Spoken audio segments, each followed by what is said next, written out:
RCB fans కు bad news. ఆ జట్టు విధ్వంసకర ప్లేయర్ వెస్టిండీస్ ఆటగాడైన రొమారియో షెఫర్డ్ ఆర్సీబీకి దూరమే అవకాశాలు కనిపిస్తున్నాయి. కీలకమైన ఐపీఎల్ ప్లే ఆఫ్స్ కు ముందు రొమారియో జట్టును వీడతాడనే వార్తలు అయితే వస్తున్నాయి. సిఎస్కేతో జరిగిన మ్యాచ్ లో షెఫర్డ్ విధ్వంసం అయితే సృష్టించాడు. కేవలం 16 నిమిషాల క్రీజ్ లో ఉన్న అతను 14 బంతుల్లోనే 4 4లు 6 సిక్సర్లతో 53 పరుగులతో బీభత్సం అయితే సృష్టించాడు. లివింగ్స్టోన్ విఫలమవడంతో జట్టులోకి వచ్చిన అతను తన వంతుగా జట్టుకైతే ఉపయోగపడుతూ రన్స్ చేస్తున్నాడు.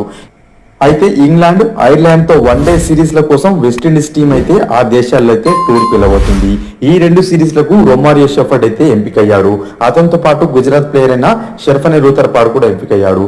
మే 21 నుంచి 25 మధ్య ఐర్లాండ్ తో వెస్టిండీస్ 3 వన్డేల సిరీస్ ఆడబోతుంటే ఆ తర్వాత మే 29 నుంచి జూన్ 3 మధ్య ఇంగ్లాండ్ తో 3 వన్డేల సిరీస్ అయితే జరగబోతుంది. ఈ సిరీస్ల కోసం రొమారియో షెఫర్డ్ అయితే ఆర్సీబీని వీడాల్సి ఉంది.